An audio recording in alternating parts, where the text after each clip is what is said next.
بسم اللہ الرحمن الرحیم۔ السلام علیکم۔ اللہ رب العزت نے انسان کو دو چیزوں سے بنایا ہے، ایک اس کا جسم اور ایک اس کی روح۔ یہ دونوں چیزیں انسان کو چلاتی ہیں اور انسان اپنی ان دونوں چیزوں کے سہارے سے اپنی زندگی گزارتا ہے، اپنے تمام رشتوں کو پہچانتا ہے، اپنے کام کو پہچانتا ہے، اپنے نظام کو چلانے کی کوشش کرتا ہے اپنی جسم اور روح کی مدد سے۔ اللہ رب العزت نے اس جسم کو مٹی سے بنایا ہے اور اس مٹی کے ذریعے ہی ہماری جسمانی ضروریات کو پورا کرنے کا انتظام فرمایا ہے۔ آج ہماری زندگی کی ہر ضرورت، جسمانی ضرورت جو ہے وہ اس مٹی کے ذریعے ہی حاصل ہو رہی ہے۔ ہمیں بھوک لگتی ہے تو زیادہ تر اناج، بلکہ سارا ہی اناج جو ہے وہ آپ کا زمین سے حاصل ہو رہا ہے۔ اسی طرح سے ہمیں مٹیریلسٹک چیزیں یا مٹیریلز کی جو بھی ضرورت پڑتی ہے وہ زمین کے ذریعے ہمیں حاصل ہوتی ہے، اور ان چیزوں پر ہم محنت کر کے اسے کسی بھی چیز کی شکل دیتے ہیں اور پھر اسے اپنے استعمال میں لے کر آتے ہیں۔ تو زمین کے ذریعے ہی اللہ رب العزت ہماری جسمانی ضروریات کو پورا فرما رہا ہے، اور بعض اوقات آسمان کے ذریعے بارش برسا کر زمین پہ کرم کر کے ہماری اور چیزوں کو نکال دیتا ہے۔ اور جو انسان ترقی کرتا جا رہا ہے، زمین سے اور چیزیں حاصل کرتا جا رہا ہے اور اپنی جسمانی ضروریات کو اور اپنی زندگی کی ضروریات کو پورا کرتا جا رہا ہے۔ لیکن روح کی غذا کا انتظام اللہ رب العزت نے اپنے کلام پاک اور اپنے ذکر میں رکھا ہے۔ آپ اگر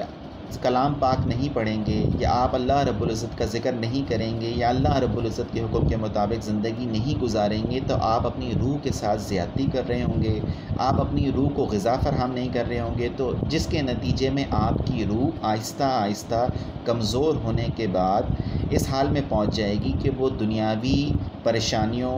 دنیاوی مسائل، دنیاوی ایشوز کا مقابلہ نہیں کر پاتی، اور انسان ایک وقت آتا ہے کہ انسان ہار ماننے کے بعد خودکشی کر لیتا ہے، سوسائڈ اٹیمپٹ کر لیتا ہے، یا اپنی زندگی ختم کرنے کا فیصلہ کر لیتا ہے۔ یہ سب کچھ کیوں ہوتا ہے؟ اس کی وجہ یہی ہوتی ہے کہ ہم اپنی روح کو جب غذا نہیں دے رہے ہوں گے تو وہ کمزور ہو جائے گی، وہ فائٹ نہیں کر پائے گی۔ اگر ہم دین اسلام کو اٹھا کے دیکھیں تو ہمیں یہ کہا گیا ہے کہ مصائب اور پریشانیاں زندگی کا حصہ ہیں، یہ آئیں گی، اور مصائب اور پریشانیوں پہ صبر کرنا اور شکر ادا کرنے پہ اللہ رب العزت کی طرف سے بڑا انعام اور اکرام ہے۔ اور بحیثیت مسلمانوں کے ہمیں یہ بات سمجھائی بھی گئی ہے کہ یہ تمہاری دنیاوی زندگی عارضی ہے، بہت مختصر سے عرصے کے لیے تم یہاں آئے ہو امتحان اور آزمائش کے لیے، اور جیسے ہی تمہارا یہ امتحان اور آزمائش ختم ہوگی تمہیں اللہ رب العزت اپنے پاس واپس بلا لیں گے، اور تمہارے اعمالوں کی بنیاد پہ آخرت میں پھر فیصلہ کیا جائے گا کہ تمہیں جہنم میں بھیجنا ہے یا جنت عطا کرنی ہے۔ جو اس مختصر سی زندگی میں اللہ رب العزت کے احکامات کے مطابق زندگی گزار لے گا تو وہ انشاءاللہ آخرت میں کامیاب ہو جائے گا۔ نہ صرف اس آخرت میں کامیاب ہوگا بلکہ دنیا میں بھی وہ اطمینان، سکون، راحت نصیب کر لے گا۔ اور اس کی دلیل کے لیے میں آپ کے سامنے قرآن مجید کی آیت بھی پیش کر دیتا ہوں، جس میں اللہ رب العزت فرماتے ہیں کہ اور دلوں کو اطمینان ملتا ہے مجھے یاد کرنے سے۔ حدیث میں آیا ہے کہ آپ صلی اللہ علیہ وسلم نے فرمایا، ذکر کرنے والے کی مثال زندہ کی ہے اور نہ کرنے والے کی مردہ کی ہے۔ یعنی ہم اگر ذکر نہیں کر رہے ہوں گے، کلام الہی نہیں پڑھ رہے ہوں گے، قرآن مجید کی تلاوت نہیں کر رہے ہوں گے، اللہ کے احکامات کے مطابق زندگی نہیں گزار رہے ہوں گے، تو یہ تو طے شدہ ہے کہ ہماری زندگی بے سکونی کا شکار ہوگی، راحت نہیں ہوگی، ڈپریشن ہوگا، انزائٹی ہوگی، اور طرح طرح کے پرابلمس ہمیں پریشان کر رہے ہوں گے۔ بحیثیت مسلمان کے جب بھی ہمارے پہ کوئی تکلیف آتی ہے تو ہم اس میں ہمیں صبر کرنے کا کہا گیا ہے، ہم اللہ رب العزت کا شکر ادا کرتے ہیں، ہم کہتے ہیں کہ اللہ یہ تیری طرف سے اور تو ہی سے دور کرنے والا ہے۔ لیکن ایک شخص جو کہ اللہ رب العزت کی ذات سے دور ہوگا، اللہ رب العزت کی دین سے دور ہوگا، چاہے وہ مسلمان ہو، کیونکہ مسلمان بھی اللہ رب العزت کے دین سے دور ہیں، ہم اپنے ارد گرد بھی دیکھ رہے ہیں۔ اسی طرح سے جو اللہ رب العزت کی نہیں مانتے، جو اللہ رب العزت کے احکامات کو بالکل نہیں مانتے، اللہ رب العزت کی ذات کے ساتھ شرک کرتے ہیں، جنہیں ہم دائرہ اسلام سے خارج سمجھتے ہیں، وہ تمام لوگ دنیاوی چکروں میں، دنیاوی معاملات میں ہر ممکن پڑے ہوئے ہوتے ہیں کہ کسی بھی طریقے سے ہم بلند مقام دنیا میں حاصل کر لیں۔ لیکن جب انہیں وہ بلند مقام، وہ خواہش، وہ مقام جو وہ حاصل کرنا چاہتے ہیں جب وہ حاصل نہیں ہوتا تو وہ اپنی ذات کو ختم کرنے پر، ہار مان کر ختم کرنے پہ تیار ہو جاتے ہیں۔ دیکھیں بحیثیت مسلمان ہمیں تو یہ اندازہ ہے کہ اللہ رب العزت نے ہمیں جو ہے وہ دنیا میں آزمائش کے لیے بھیجا ہے، اور ہمارے پر پریشانیاں آئیں گی۔ آپ کسی بھی اللہ والے کی زندگی کو نظر اٹھا کر دیکھیں،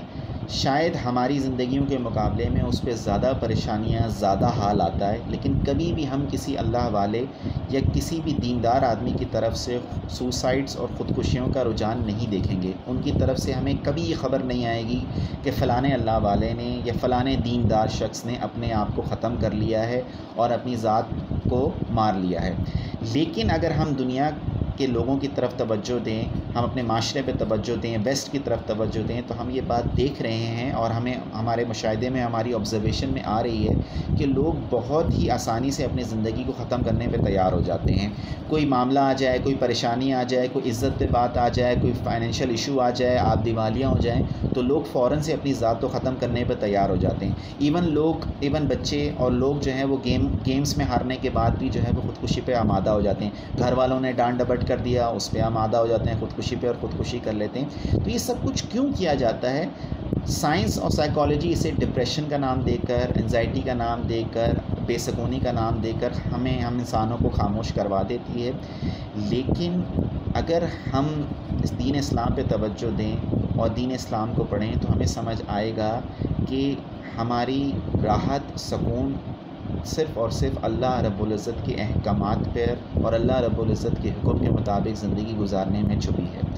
اور اس کے بعد بھی اگر ہم پہ کوئی پریشانیاں اور راحت آتی ہے، پریشانیاں اور تکلیفیں آتی ہیں، تو یہ اللہ رب العزت کی طرف سے آزمائش ہے۔ فرمایا کیسے پتہ چلے گا کہ آزمائش ہے یا پکڑ ہے؟ فرمایا کہ اگر آپ پہ آزمائش ہے اور آپ کا دھیان اللہ رب العزت کی طرف ہے تو آپ جو ہے وہ آزمائش میں ہیں، اور اسی طرح سے اگر آپ کے اوپر کوئی پریشانی یا مصیبت آتی ہے اور آپ کا رجحان اور آپ کی توجہ اللہ رب العزت سے ہٹ کر دوسری چیزوں کی طرف چلی جائے تو سمجھ جائے گی یہ پکڑ ہے، کیونکہ اللہ رب العزت آپ کو اپنی طرف متوجہ کرنے کی توفیق ہی نہیں دے رہے۔ تو سوسائڈس کے بارے میں، خودکشیوں کے بارے میں ہمیں یہ بات سامنے واضح ہو جاتی ہے کہ ہم اپنی روح کا خیال جب نہیں کریں گے، ہم اپنی روح پہ توجہ نہیں دیں گے اور روح کی غذا کا، روح کی پرورش کا کوئی انتظام نہیں کریں گے، تو ایک وقت آتا ہے کہ ہم اپنی ذات کو ختم کرنے پہ تیار ہو جاتے ہیں۔ روح کی غذا اللہ رب العزت کو یاد کرنے میں ہے، اللہ کے احکامات کے مطابق زندگی گزارنے میں ہے، اور اللہ کے کلام پاک کو پڑھنے اور اس کو فالو کرنے میں ہے۔ جیسے جیسے ہم اللہ رب العزت کی ذات کے قریب جاتے جائیں گے، اس کی طرف بڑھتے چلے جائیں گے، ہم روحانی اعتبار سے، روح کے اعتبار سے مضبوط ہوتے جائیں گے، اور ہم پہ اگر پھر پہاڑ بھی ٹوٹ جائے گا اور ہم پہ اگر کوئی بہت بڑی پریشانی بھی آ جائے گی، بڑے سے بڑی مصیبت بھی آ جائے گی، تو بھی ہماری ہمت نہیں ٹوٹے گی۔ ہم یہ سوچ رہے ہوں گے، ہم یہ سمجھ رہے ہوں گے کہ اللہ رب العزت کی ذات ہمارے ساتھ ہے، یہ اس کی طرف سے آزمائش ہے، وقتی آزمائش ہے، چلی جائے گی۔ تو قرآن مجید کا مطالعہ کرنے سے ہمیں یہ بات بھی سامنے آتی ہے کہ قرآن میں خود اللہ رب العزت فرما رہے ہیں کہ ہر مشکل کے بعد آسانی ہے۔ یعنی اگر آپ کے اوپر ایک مشکل وقت آیا ہے، پریشانی کا وقت آیا ہے، تو یہ ٹل جائے گا، اس کے بعد آسانی کا وقت آئے گا۔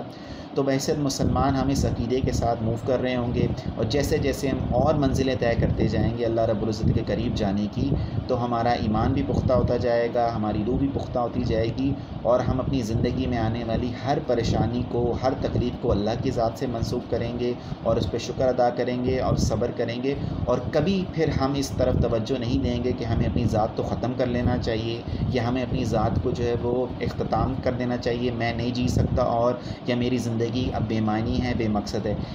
کسی بھی انسان کی زندگی جو ہے وہ بے معنی اور بے مقصد نہیں ہے۔ اللہ رب العزت قرآن میں خود فرما چکے ہیں کہ انسانوں اور جنوں کی پیدائش کا مقصد صرف اور صرف میری عبادت ہے۔ ہر انسان کو اللہ رب العزت نے دنیا میں بنایا ہے، چاہے وہ اللہ کو مانتا ہے یا نہیں مانتا، اس کا مقصد یہی ہے کہ وہ اللہ کے احکامات کے مطابق زندگی گزارے، اللہ کو اپنا رب مانے، اس کی عبادت کرے اور اس کے بتائے ہوئے طریقوں کے مطابق زندگی گزارے۔ اگر وہ نہیں گزارے گا، اس کے اپوزٹ چلے گا، تو ظاہر سی بات ہے کہ پھر اس کے اوپر پریشانیاں، مصیبتیں اور تکلیفیں جب آئیں گی تو وہ سمجھ ہی نہیں پائے گا کہ یہ کیوں ہیں۔ وہ اسے اپنے پرابلمس اور دوسروں کی وجوہات کی بنا پر سمجھ رہا ہوگا کہ یہ ان کی وجہ سے آئی ہے، یہ فلانے نے میرے ساتھ یہ کام کیا ہے، فلانے نے مجھے آگے بڑھنے کا موقع نہیں دیا، فلانے نے میرے ساتھ دھوکہ کیا ہے، فلانے نے میری پیٹھ پہ چھرا گھونپا ہے۔ تو یہ تمام چیزیں اسی انسان کے دل میں آتی ہیں جو اللہ رب العزت کی ذات سے دور ہوتا ہے۔ لیکن جو اللہ رب العزت کی ذات کے قریب ہوتا ہے، جو بھی شخص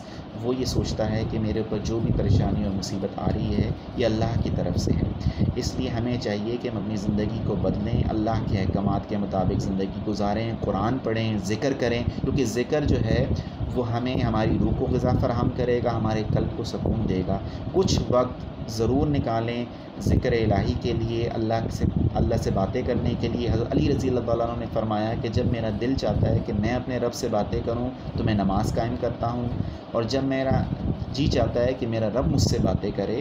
تو میں قرآن کھول لیتا ہوں۔ تو حضرت علی بھی ہمیں زندگی گزارنے کا طریقہ بتا رہے ہیں کہ ہمیں کیا کرنا چاہیے اور کس طریقے سے اپنی زندگی گزارنی چاہیے۔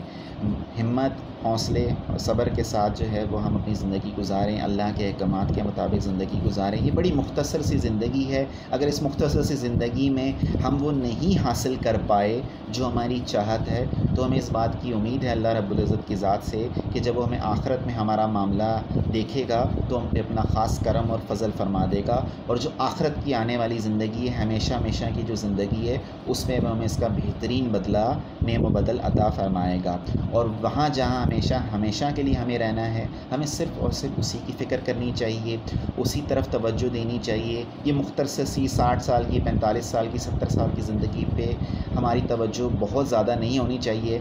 مانا کہ دنیا میں محنت کرنی چاہیے، کامیابی حاصل کرنے کی کوشش کرنی چاہیے، دین بھی ہمیں اس معاملے میں منع نہیں کر رہا، اللہ رب العزت بھی ہمیں اس معاملے میں منع نہیں فرما رہے۔ خود نبی اکرم صلی اللہ علیہ وسلم نے دعا فرمائی، ربنا آتنا فی الدنیا وفی الآخرۃ حسنۃ وقنا عذاب النار، یعنی پہلے دنیا مانگی پھر آخرت کے اعتبار سے فرمایا گیا۔ اس لیے دنیا میں محنت کرنے سے، دنیا میں آگے بڑھنے سے ہمیں منع نہیں کیا گیا، لیکن ایسی محنت جو اللہ رب العزت کو ناراض کرے، ایسے کام جو اللہ رب العزت کو ناراض کریں